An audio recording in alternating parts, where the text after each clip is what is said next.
पहला क्वेश्चन। देखो सीसीई है क्या, पहले ये समझना जरूरी है। सीसीई मतलब है सतत एवं व्यापक मूल्यांकन, यानी कॉन्टिन्यूअस एंड कॉम्प्रिहेंसिव इवेल्युएशन। सतत का मतलब होता है इसमें कॉन्टिन्यूअस, यानी कि लगातार साल भर आप बच्चे को असेस कर रहे हैं, उसको ऑब्जर्व कर रहे हैं, कुछ करते हुए एक्टिविटी देख रहे हैं, समय समय पर उसको जांचने की कोशिश कर रहे हैं ताकि आपको पता लग सके कि कमी कहां है।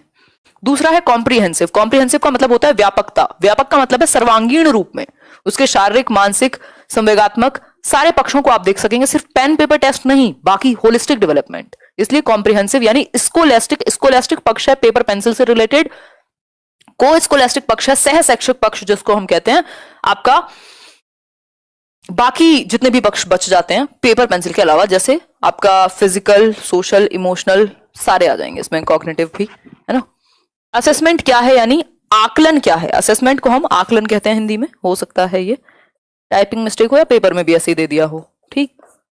तो आप इंग्लिश वाली साइड झांक के देख लेंगे। आकलन क्या है, इसको सेपरेट एक्टिविटी के रूप में देखा जाए ताकि बच्चे को डर लगे, टीचिंग लर्निंग प्रोसेस का ही हिस्सा बना दें, या फिर मार्क्स के टर्म्स में ही इसको जज किया जाए, या फिर ऑब्जेक्टिव टाइप ही होना चाहिए। जी नहीं, सिंपल बात है, असेसमेंट जो है एक टीचिंग और लर्निंग का हिस्सा होना चाहिए, यानी should be a part of teaching learning process, यानी शिक्षण और अधिगम का एक भाग होना चाहिए। जैसे जैसे आप सीख रहे हैं वैसे वैसे आप खुद को असेस करते चले जाएं। मान लीजिए कल आपने टॉपिक पढ़ा होगा और आज हम डिस्कस कर रहे हैं या बाद में आपने कुछ क्वेश्चंस कर लिए, आप खुद को ही, मतलब हम कोई टॉपिक समझें, साथ में क्वेश्चन कर लें, कुछ आपसे क्वेश्चन पूछे जाएं, मतलब टीचिंग लर्निंग के दौरान ही कभी एफए टेस्ट हो रहे हैं, कभी कोई टर्म टेस्ट है, कभी कुछ है, तो वो चलता रहता है। ऐसा नहीं है किसी एक दिन होगा तो डर आएगा बच्चे में, उसको लगेगा ये रेगुलर एक्टिविटी है, होता रहता है, कोई बात नहीं, है ना। तो ये बात भी ठीक है। आगे बढ़ेंगे तो इसको एक इंटीग्रल पार्ट या टीचिंग लर्निंग प्रोसेस का हिस्सा के रूप में देखा जाना चाहिए। ये देखिए question number 2, one of the critics of standardised test has been that.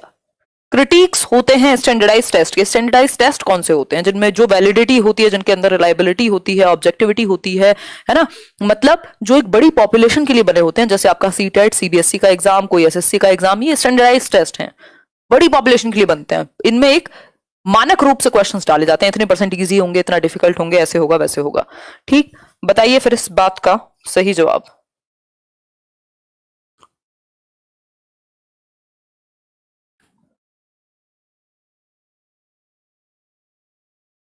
इसका क्रिटिक बताइए, इसकी एक आलोचना क्या है, इसमें कमी कहां है। एक होता है टीचर मेड टेस्ट और दूसरा है स्टैंडर्डाइज्ड टेस्ट। तो इसका जो क्रिटिक है ये पहला ऑप्शन ही है, they represent largely the main stream culture and therefore biased, कह सकते हैं। Their language is difficult to understand. जी नहीं, बल्कि आप देखेंगे जो आप टेढ़े मेढ़े मॉक टेस्ट देते हैं वो समझने में दिक्कत होती होगी, लेकिन स्टैंडर्ड जो क्वेश्चन है सीटेट के या सीबीएसई के, वो बड़े ही एक प्रॉपर भाषा उनकी अच्छी होती है, समझ में आते हैं। The test can not be administered on large population, ये तो उल्टी बात हो गई, बल्कि लार्ज पॉपुलेशन के लिए ही बने हैं। 10 लाख 15 लाख लोग एग्जाम दे रहे हैं। They do not give a clear picture of a child's ability, ये भी कहना गलत होगा, इसको भी आप नहीं कह सकते, क्योंकि जिस पक्ष को जांचने के लिए लिए जा रहे हैं वो तो पूरा कर ही रहे हैं ना। अगर टीचर एलिजिबिलिटी टेस्ट का एग्जाम है तो वो उस पक्ष को तो पूरा करेगा ही, पेडागोजिकल क्वेश्चन डाल करके।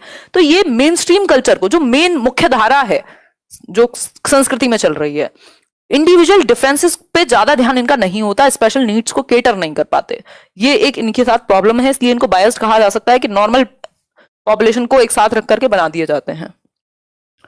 क्वेश्चन नंबर 3 देखिए, क्वेश्चन नंबर 3 है आपके सामने, teacher can utilise both assessment for learning and assessment of learning too. Assessment for learning, assessment of learning, अगर आपने सीसीई वाला सेशन देखा होगा तो आपको पता है ये क्या है, असेसमेंट फॉर लर्निंग और ऑफ लर्निंग। अब टेस्ट की तरह लेना शुरू करो क्वेश्चंस को।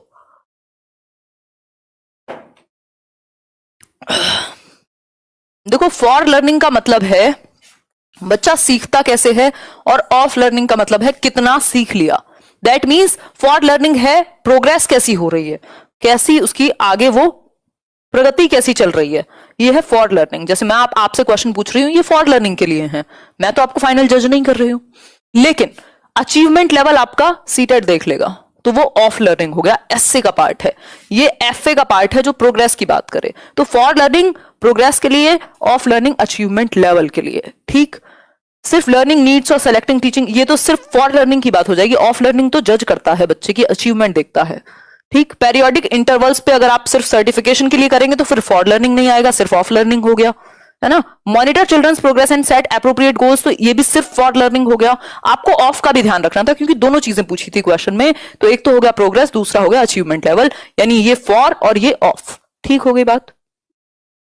आगे बढ़ेंगे। सीसीई की वीडियो ना देखिए देख लीजिएगा, ये पूरा मैंने समझाया हुआ है।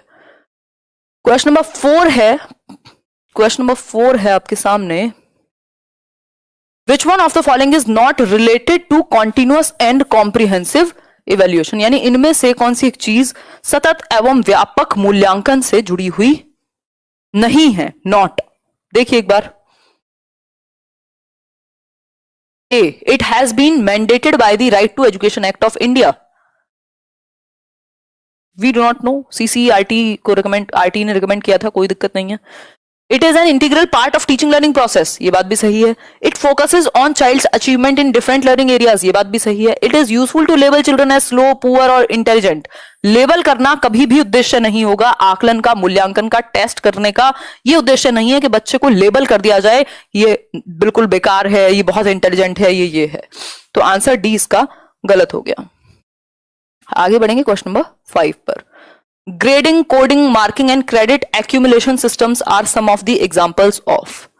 खुद सोचिए, जो ग्रेडिंग है, कोडिंग है, अंकन जिसको हम कह रहे हैं, मार्किंग, इतने परसेंट, A+, ये सब क्या है बताइए, ये सब क्या है फटाफट से। देखो, नॉर्म रेफरेंस टेस्ट होते हैं जो परसेंटेज को मैटर करती है, जिनमें क्राइटेरियन रेफरेंस टेस्ट है सीटेट की जैसे, जहां बेसिकली नॉर्म में क्या है, बाकी लोगों से आपको मेरिट में आना है। क्राइटेरियन जो सीआरटीज होते हैं उनमें आपको बस एक क्राइटेरिया है, उसको फुलफिल करना है, 60% लाने हैं, बाकी फर्क नहीं पड़ता किसके कितने आए। तो ये सीआरटी हो गया। जो केंद्रीय विद्यालय है वो एनआरटी हो गया एक तरीके से, वहां पे आपको मेरिट में आना पड़ेगा, चाहे परसेंटेज 40 क्यों ना हो, अगर आप फर्स्ट हैं या आप ऊपर मेरिट में आए हैं तो हो जाएगा। Grading, coding, making and marking and credit accumulation system किसके एग्जांपल हैं? तो evaluation procedure of answer sheets of the examination, सिर्फ इतना थोड़ी है। Symbolising position of children in the class, depicting the academic progress in report card, सबसे बेहतर है स्कोरिंग प्रोसीजर्स हैं, असेसमेंट ऑफ लर्नर्स अचीवमेंट, बच्चे ने कितना अचीव कर लिया इस चीज के लिए एक प्रोसीजर बनाया गया है, ग्रेड्स बनाए गए हैं, स्कोर्स बनाए गए हैं इस बात को जानने के लिए। तो ये स्कोरिंग प्रोसीजर हैं जिनके थ्रू हम जान पाते हैं कि बच्चा कहां तक पहुंचा है।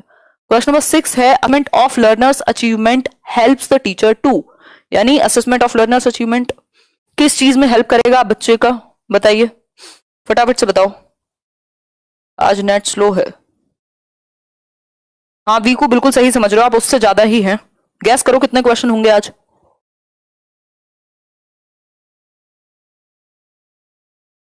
भाई यहां से क्लियर है, नेट में कोई दिक्कत नहीं है, अपना नेट ठीक करो, रिफ्रेश करके चलाओ, बाकी जल्दी ही स्टूडियो चेंज कर देंगे तो नेट भी चेंज कर देंगे, बहुत अच्छी स्पीड का लगवाएंगे। देखो, assessment of learners achievement helps the teacher to, बताइए। Performance record, evaluate the effectiveness of pedagogy, make ability grouping, या फिर prepare activity log for teaching. इन सबसे बेहतर क्या है? Evaluate the effectiveness of pedagogy, क्योंकि बाकी चीजों में बच्चे को जज करने की बात हो रही है और बी ऑप्शन में टीचर को जज करने की, या टीचर भी छोड़ दीजिए, जो तरीका है, जिस तरीके से, पेडागोजी का मतलब है way of science of teaching, आपने तरीके कौन से अपनाए पढ़ाने के लिए।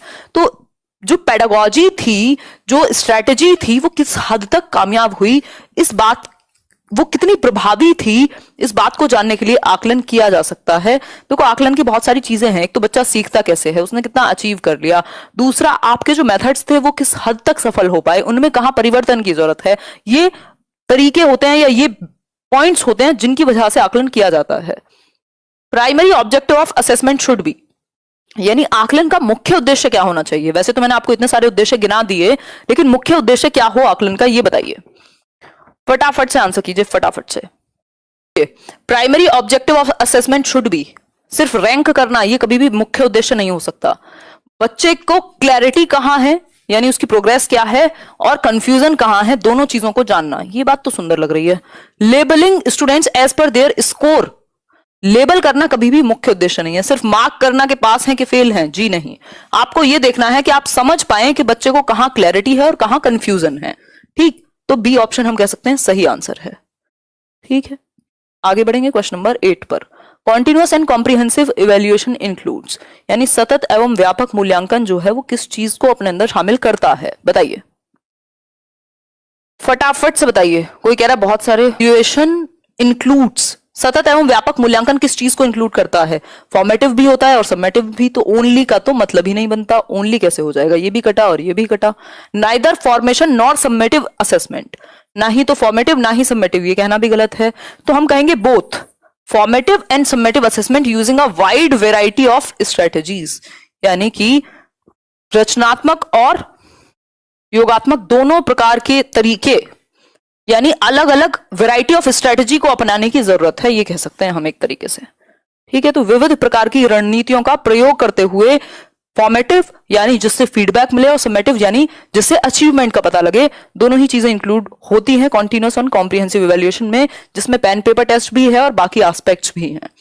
ठीक, क्वेश्चन देखिए, असेसमेंट क्या है? Again, is a good strategy to label and categorise children, एक अच्छी स्ट्रेटेजी है बच्चों को लेबल और कैटेगराइज करने की। Should actively promote competitive spirit among children, यानी कि कंपटीशन को बढ़ावा देना, ये तो कभी उद्देश्य नहीं होता। लेबल करना, ये भी उद्देश्य नहीं होता। शुड जनरेट टेंशन, अरे स्ट्रेस और टेंशन जनरेट हो जाए, ये तो और खतरनाक है। सिंपल है, is a way to improve learning. देखो, आकलन की, असेसमेंट की जरूरत क्या है? पता तो चले जो ऑब्जेक्टिव्स डिसाइड हुए थे किस हद तक अचीव हुए। आपको अगर ये चैप्टर आता है तो कितना आता है ये आप भी तो जान पाए, ये मैं भी तो जान पाऊं कि मैंने जिस तरीके से समझाया था आपको समझ भी आया कि नहीं आया, है ना? तो सीखने में सुधार का एक तरीका है कि कमी जहां रह गई उसको ठीक कर लेंगे। ठीक, डरने का तरीका थोड़ी है, स्ट्रेस का तरीका थोड़ी है। Assessment is an integral part of teaching learning process. हम आकलन को एक इंटीग्रल पार्ट मानते हैं, यानी अंतर्निहित मानते हैं। इसका रीजन क्या है? इसका रीजन क्या है ये बताइए, फटाफट से बताओ। आकलन को एक अंतर्निहित अभिन्न अंग मानते हैं क्योंकि, बताइए। एग्जाम डेट पास आ रही है, डर लग रहा है। देखो, इसको हेल्दी एक प्रेशर मानो, इसको बहुत अच्छे, मतलब ऐसा मत मानो कि डर वाली बात है ना? आप सिर्फ तैयारी कर सकते हो, वो भी अच्छे तरीके से। Today's time marks are the only important thing in education, ये तो बल्कि खत्म होती जा रही है ये चीज। Children need to be marked so that they know where they stand in comparison to others. बच्चों को दूसरे बच्चों के साथ कंपैरिजन कभी भी शोभा नहीं देगा आपको, उसके खुद के साथ आप कंपेयर कर सकते हो, पहले कितने आते थे और अभी कितने आते हैं। Assessment helps the teacher to understand children's learning and serves as a feedback for her own teaching. ये बात तो थोड़ी समझने में आ रही है कि टीचर को ये इस बात को समझने में मदद करता है कि बच्चों की लर्निंग कैसे हो रही है, और फीडबैक मिलेगा कि वो जो पढ़ाता है या पढ़ाती है वो कैसा है, उसको रिफ्लेक्ट कर पाएगा कि उसमें और सुधार की कहां जरूरत है और कितना बेहतर किया जा सकता है। Assessment is the only way to ensure that teacher have taught and students have learned. सिर्फ यही तरीका है पता लगाने का कि बच्चों ने सीख लिया और टीचर ने पढ़ा दिया है। देखो, कोई भी शिक्षक हो या कोई भी व्यक्ति हो, ये नहीं कह सकते आप फाइनल के आपने जो करा दिया वही बेस्ट तरीका था। हमेशा इंप्रूवमेंट की जगह होती है, गुंजाइश होती है। तो यहां फीडबैक मिलते रहना चाहिए टीचर को भी, ताकि वो खुद को भी बेहतर करता रहे।